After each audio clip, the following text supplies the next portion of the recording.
In the last video, we figured out how to make this hardware work and how to make these tracks and install them in a rail so that the spacing is correct. And right now I'm just going to trim off these extra ends down here, and then I'm going to cut these to length. Now before I install them, I'm going to ease this front edge on here and I'm going to paint these white. You don't really need to see me paint. So let's jump into making the doors.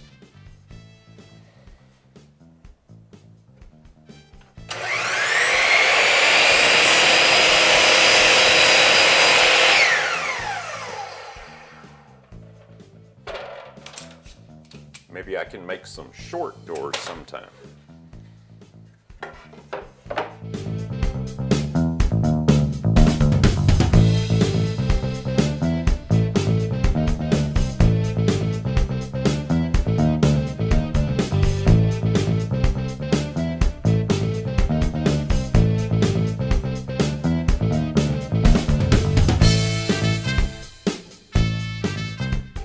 After some head scratching and noodling and carrying some samples of wood upstairs to what will be the linen cubby, I finally decided to make my rails and stiles 2 5/8 inches wide.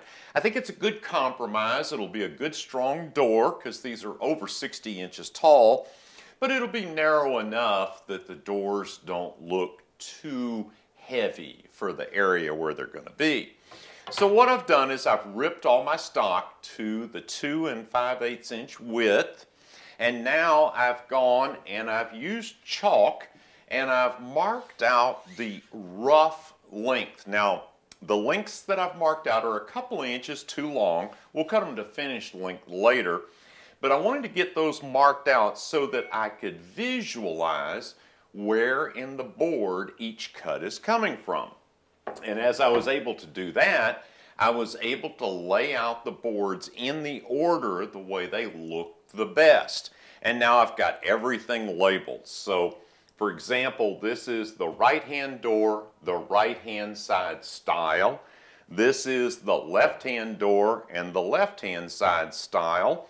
And all of the rails are labeled as well. So what I'm going to do now is I'm going to cut these to their rough length. And then we'll get started cutting the groove in the edge to receive the insert. Now, as I mentioned before, this is just a rough cut to length. I'm not getting them to the exact length. I'm just getting them smaller so they're a little easier to work with. So my cut doesn't have to be real exact.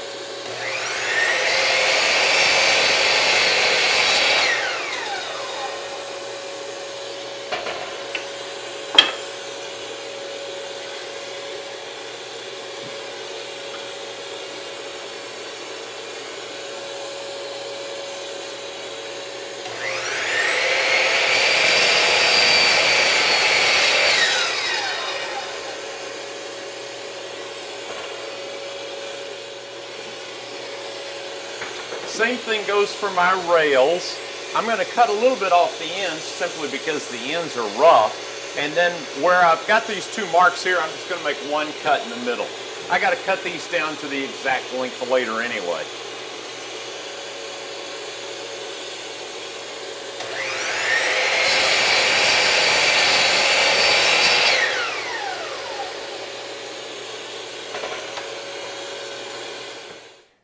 After cutting everything to rough length, I've laid it back out here on my outfeed table just to get one last look at it in the order in which it'll be assembled. I had a couple of design considerations. First of all, I had decided that the left-hand sliding door will be in the front track, and my right-hand sliding door will be in the rear track. As a result, that door that's in the rear track will be a little bit in shadow. And since I had two styles that were a little bit darker maple and two styles that were a little bit lighter, I put the lighter colored maple on the right-hand side, again, because it will be recessed a little bit because of the track. The other consideration that I had is that when the doors are closed, these two styles will be next to each other, pretty much just about like that. And I wanted the grain pattern in those two styles to look very similar, so that when the doors are closed, it all looks really nice. Now I know that might sound a little picky, but hey, you know, these are my doors. I can be picky. I'll bet when you're building something for yourself, you're pretty picky too. There is one more very important thing that I want to do while I've got my mock layout set up here, and that's that I want to mark the edges that are going to get the grooves. Now, of course, this mid rail, this center rail, is going to get a groove on both sides, but we're still going to mark it. It's just good practice to be in. All right. And I've got the insides of these marked. I'm going to go ahead and get these marked. That way I won't make a mistake. Before we go into the setup for cutting the grooves for the inserts, let's talk about the inserts themselves just for a minute. As I mentioned in the previous video, I have a couple of closet doors in the room where this hall is heading that have frosted glass inserts. And I wanted this to have frosted glass inserts to provide a transition between the bathroom, hallway, and that next room. But when I priced frosted glass, it has to be tempered. It's really expensive. So I found a source for acrylic. It's basically like plexiglass. It looks just like frosted glass. The company will cut to the exact dimensions that you provide, so that's what I'm going to do. I'm going to order those inserts. Now they're going to be 1/4 inch thick. So we're going to need to cut 1/4 inch grooves along the insides of the rails and stiles to accommodate those inserts. So let's get that set up. Okay, we've got now established that we have a 1/4 inch thick insert, and we have 3/4 inch stock, and I'd like the inserts to go in 1/4 inch. So we need a 1/4 inch wide groove, 1/4 inch deep, dead center in the middle of these rails and stiles. Sounds pretty simple, but as Mies van der Rohe said, God is in the details. What I've done is I've set up the blade on my saw stop to be 1/4 inch above the table. And I've set the edge, the inside edge of the blade, exactly 1/4 inch from the fence. And if all goes well, I should be able to run this board through, turn it around, and run the board through. And since I have a 1/8 inch kerf, roughly, on the blade, I should wind up making a 1/4 inch groove, 1/4 inch from each edge. But the only way to be sure of that is to test, test, and retest until we're really sure. So I'm going to grab some scrap and let's make a test cut. Alright, this is a piece that I cut off the end of one of the stile pieces, so it's exactly the same thickness. Let's do a test cut.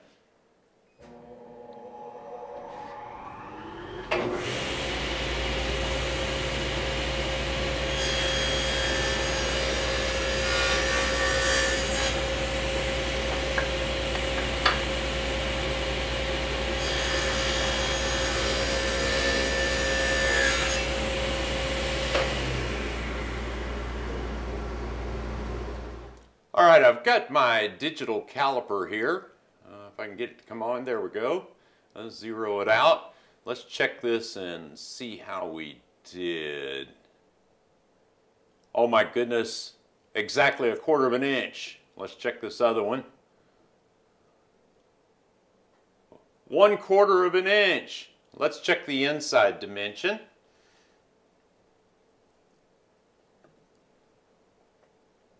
¼ inch. Oh my goodness. Well, we got lucky. All right, looks like we are ready to cut some grooves.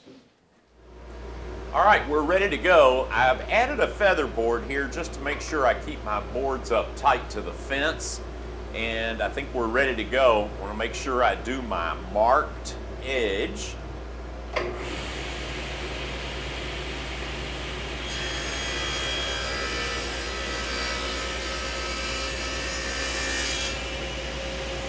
run it through, turn it, run it through again.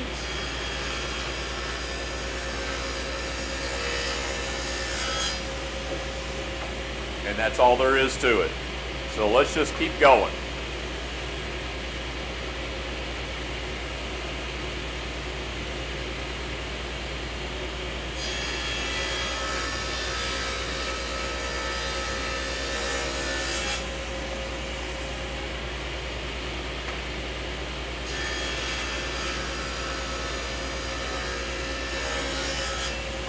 Now this is one of my middle rails, so it's going to get a groove on both sides.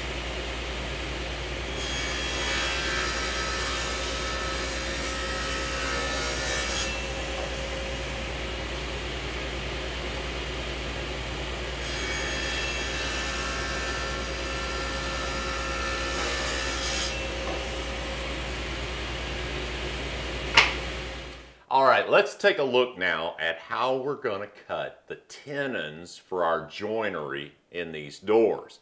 These are going to be haunched tenons.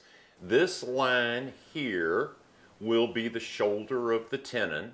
Everything out that way will be tenon, and everything this way will just be rail. This corner, this section down here with these lines, will be completely cut away. And then everything that's left will be reduced in thickness from both sides until we get to 1/4 inch thickness. This little section right here will go into the groove in our stile, and this longer section will go into a mortise that we will cut later in our stiles, and this will be an additional 1 inch in, giving us a lot of rack resistance and a lot of extra gluing surface. So let's get started in setting up the cuts for this. My first step in making the haunched tenons is to define the shoulders. And the way I'm going to do that is at the table saw. I've got my miter gauge here. I've got a piece of wood clamped to my fence, and I've got the fence adjusted so that when I push this piece of wood up, it'll be in exactly the right place for this first cut. And just as the workpiece clears this piece of wood, it'll make contact with the blade and go across. Now, as far as the height of the blade, you'll recall I had that set at 1/4 inch. I have actually lowered that by 1/64 of an inch. And there's a reason for that. I'll get to that in just a little bit. But overall, I think we're ready to cut.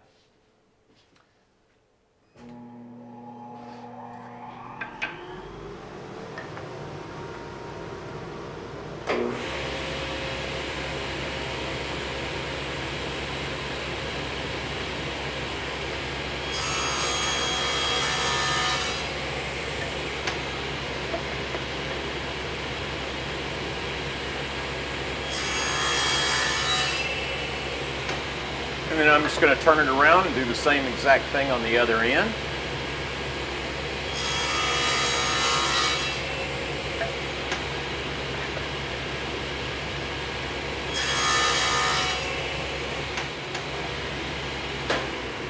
Okay, well, it looks like this is going to go pretty fast.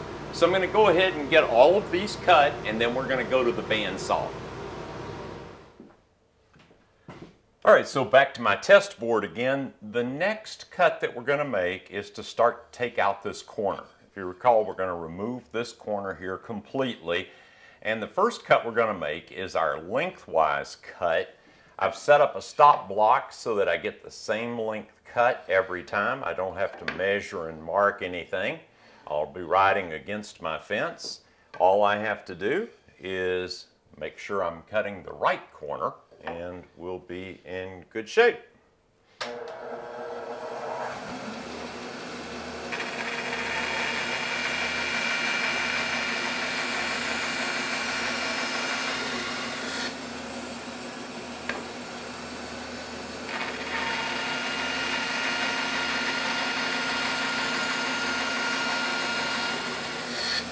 Okay, well, I'm going to get those cut, and then we're going to set up to make the cross cut that'll remove this corner.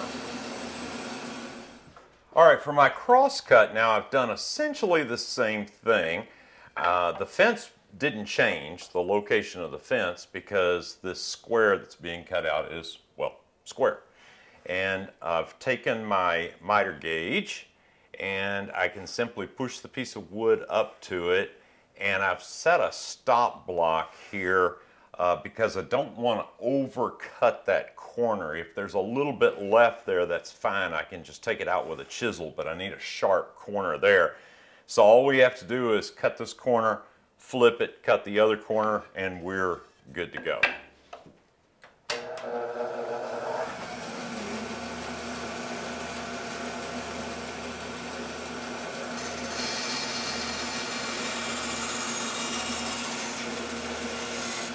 So we're ready to continue to cut now. We'll get the rest of these little corners cut away.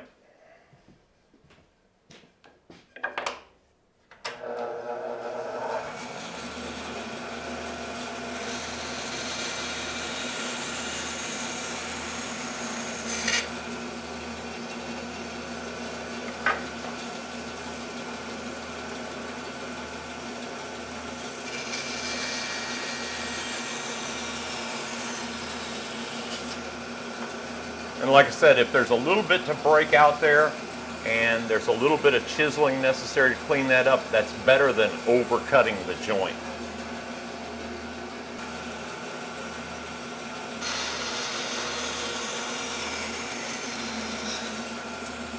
By the way, somebody is going to chide me for not bringing my blade guide down further.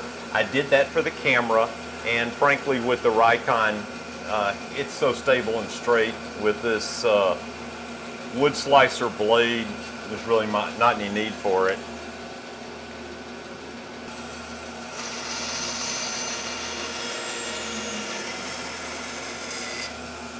Okay, now you may have noticed that I have not been cutting the notches out on the middle rails, and the reason for that is because on the middle rail across the door we're going to have a full tenon, no haunched tenon there.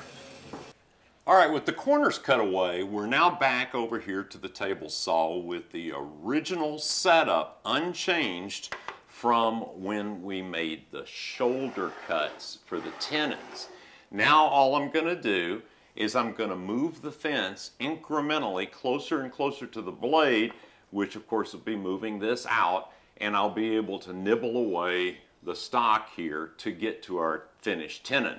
Now you'll recall I said that I had lowered the blade just a smidge from its setup to make the grooves, and the reason for that is because doing this on the table saw, the tenon is going to have kind of a rough surface, but by making it just a little bit thicker than it needs to be as the finished product, I'll be able to smooth that down with a shoulder plane and it'll look great. So we're ready to go. I just need to move this over, and I think I'm going to move it about 1/16 of an inch. That'll give me a much wider space here, and after that I won't even use the fence. I'll just freehand move this until I get all the stock nibbled away. So let's move this fence over.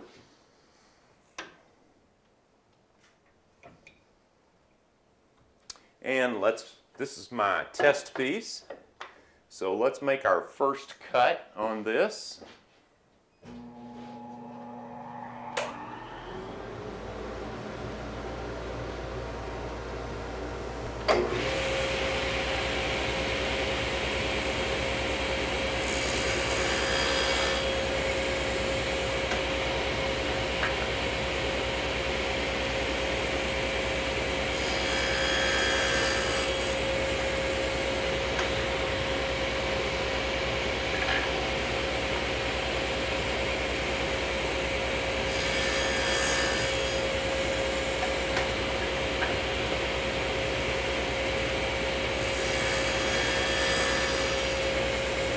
Now at this point I can freehand off of this stop block here and just start nibbling this away. And if I go about 1/2 kerf width at a time, the sides of my tenon will wind up being smoother.